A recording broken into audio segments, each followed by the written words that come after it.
شما بیننده میز خبر از آفاق هستید. در آغاز سرخط خبرها. ادامه تنش میان کابل و اسلام آباد.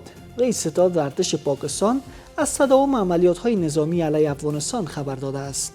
قاسم منیر و استخبارات پاکستان وظیفه بزرگ ناامنی افغانستان و آسیا را از طرف قدرت‌های بزرگ وظیفه گرفته. برگزاری نشست مرکز هماهنگی بین الحکومتی افغانستان و آسیای مرکزی. این نشست بدون حضور امارت اسلامی برگزار شده است. تا زمان که همکاری افغانستان نباشه ممکن نیست که اینا بتوانند با هم وصل شوند. و تعلیق عملیات پروژه آزادی در تنگی هرمز. ترامپ میگوید که این عملیات به هدف پیشبرد مذاکرات متوقف شده است.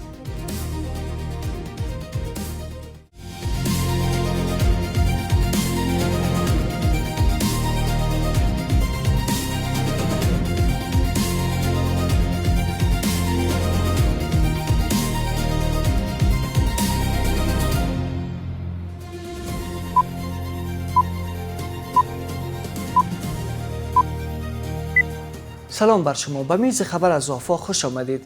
امروز چهارشنبه 16 ثور 1405 هجری خورشیدی است که برابر می شود با 6 می 2026 میلادی. من فردین سعیدی هستم. مشروع خبرها.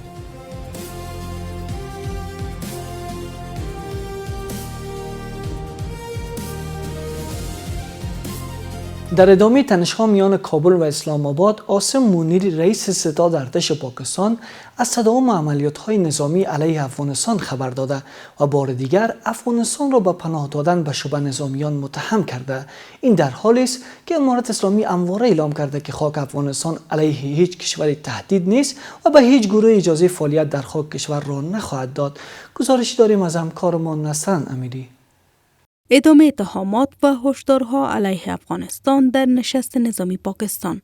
رئیس ستاد ارتش پاکستان در نشست فرماندهان ارشد نظامی این کشور در راولپندی اعلام کرده است که عملیات نظامی علیه گروه‌های مسلح همچنان ادامه دارد. قاسم منیر بار دیگر ادعا کرده است که پناهگاه‌های امن برای شبه نظامیان در افغانستان عامل افزایش ناامنی در داخل پاکستان شده است. او همچنین بر ادامه حملات نظامیان پاکستانی در مناطق مرزی و داخل خاک افغانستان تاکید کرده و گفته که این اقدامات در چارچوب دفاع از امنیت ملی و مقابله با تهدیدهای فرامرزی انجام می شود. قاسم منیر و استخبارات پاکستان وظیفه بزرگ ناامنی افغانستان و آسیا را از طرف قدرت‌های بزرگ وظیفه گرفته که در مقابل پول باید و به اهداف استخبارات‌های قدرت‌های بزرگ عملی کنند و ای که در مورد فعالیت‌های گروه‌های توریستی و جای بود و باششان بهتر از قاسم منیر و استخبارات پاکستان کسی دیگه در مورد فعالیت‌های گروه توریستی به آگاهی ندارد، چون ایجاد کننده و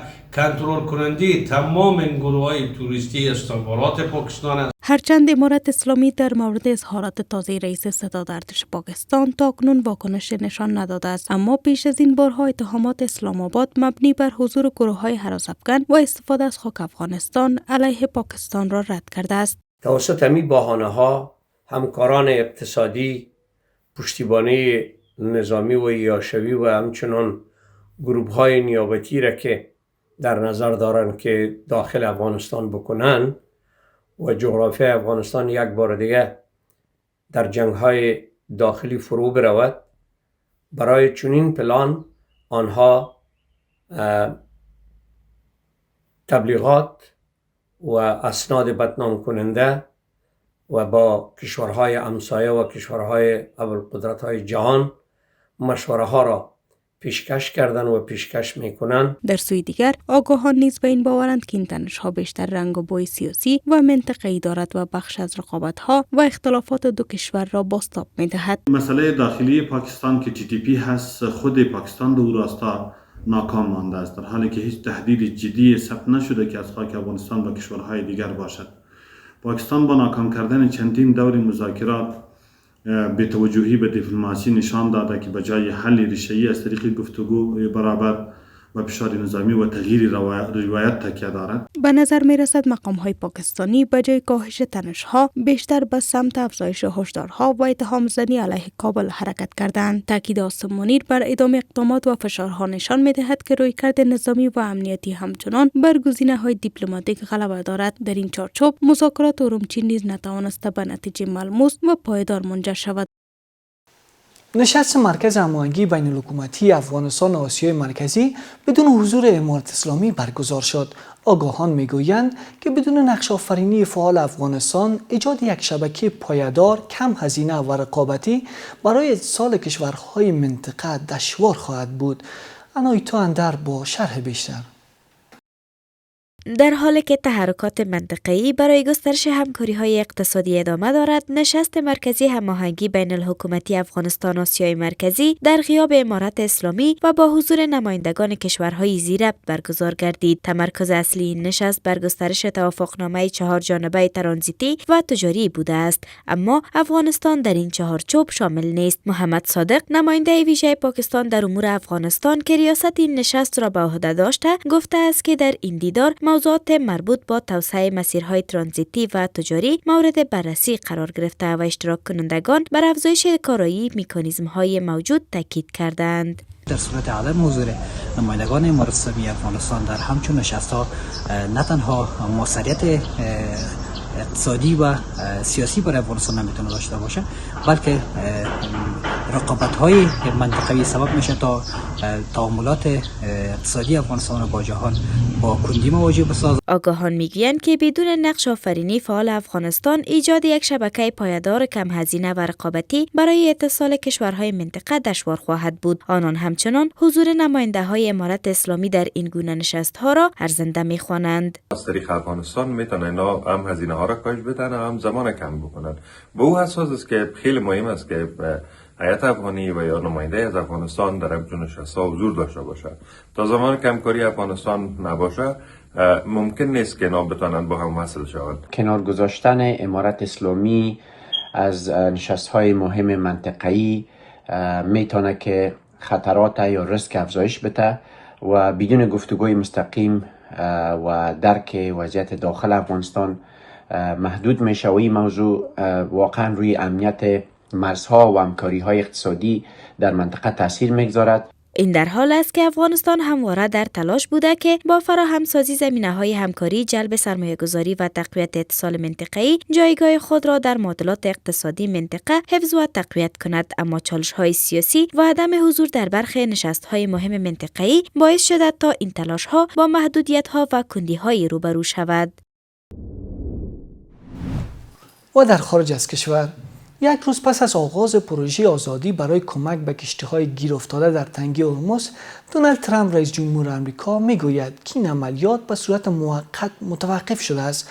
ترامپ گفته که این عملیات در مشورت با پاکستان و با هدف به نتیجه رسیدن مذاکرات با ایران برای مدت کوتاهی متوقف شده است. رئیس مجلس ایران در واکنش به آغاز این عملیات گفته بود که این اقدامات تهدیدی برای امنیت کشتیرانی و ترانزیتی انرژی است و تاکید کرده بود که اجرای آن ممکن نیست. حضرت محمدی بیغش.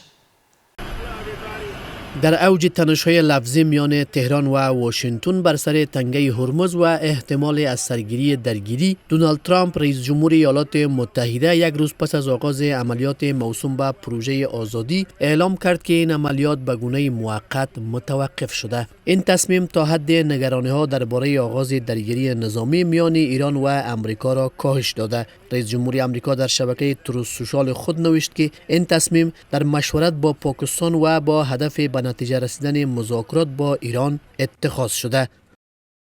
پیشرفت بزرگ به سوی یک توافق کامل و نهایی با نمایندگان ایران حاصل شده است. پروژه آزادی برای مدت کوتاهی متوقف خواهد شد تا بررسی شود که آیا امکان دارد این توافق نهایی و امضا شود یا خیر.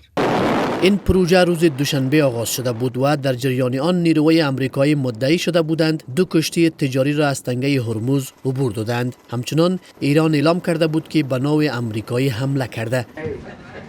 همزمان مارکو روبیو وزیر خارجه آمریکا در نشستی در کاخ سفید به خبرنگاران گفت که مرحله تهاجمی جنگ با ایران پایان یافته و ترامپ اکنون به دنبال توافق با ایران به ویژه درباره تنگه هرمز است. This is a long-standing problem. عملیات خشم حماسی به پایان رسیده است. ما به اهداف این عملیات دست یافتیم. مرحله تهاجمی جنگ اکنون تمام شده است. رئیس جمهور ترجیح می‌دهد با ایران به توافق دست یابد، از جمله یک یادداشت تفاهم درباره نحوه بازگشایی کامل تنگه هرمز. این مسیری است که او ترجیح می‌دهد، اما تا این لحظه ایران این مسیر را انتخاب نکرده است. وزیر جنگ امریکا نیز گفته که آتشبس با ایران همچنان برقرار است، اما هشدار داده که خطر تشدید تنش در منطقه همچنان وجود دارد و وضعیت میتواند به سرعت تغییر کند.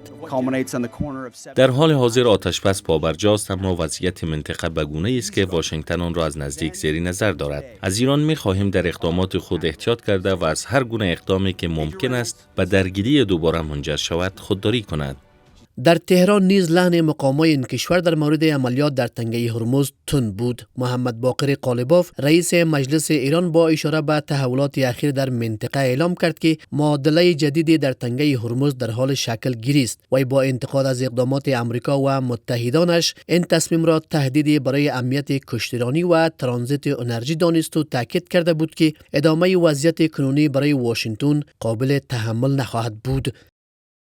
معادله جدید تنگه هرمز در حال تثبیت است. امنیت کشتیرانی و ترانزیت انرژی به دست امریکا و متحدانش با نقض آتشبس و اعمال محاصره به خطر افتاده است. البته شرشان کم خواهد شد. خوب می‌دانیم که استمرار وضعیت موجود برای امریکا غیر قابل تحمل است، در حالی که ما هنوز حتی شروع هم نکرده ایم. توقف پروژه آزادی با واکنش تند در داخل امریکا نیز مواجه است. رابرت مالی، مسئول سابق میز ایران در وزارت خارجه امریکا، به گونه کنایه آمیز به این تصمیم واکنش نشان داد. او در شبکه اکس خود نوشته که ترامپ عقب نشینی میکند چون خیلی در حال پیروزی است. اعلام توقف عملیات امریکا علیه ایران و همزمان رسیدن مذاکرات به بنبست وضعیت نه جنگ و نه صلح را میان تهران و واشنگتن تقویت کرده، وضعیتی که همچنان سایه از تنش و بی‌ثباتی را در منطقه حفظ می‌کند. در این شرایط این پرسش مطرح است که ادامه چنین وضعیت مبهم تا چه اندازه به ثبات منطقه کمک می‌کند و آیا به افزایش فشارهای سیاسی و اقتصادی امریکا بر ایران منجر خواهد شد یا مسیر گفتگوها دوباره فعال می‌شود. سپاسگزاری میکنیم از همراهی شما تا این دم. به همین ترتیب رسیدیم به پایان بسته خبری این ساعت از میز خبر. تا دیدار بعد، خدا نگهدار.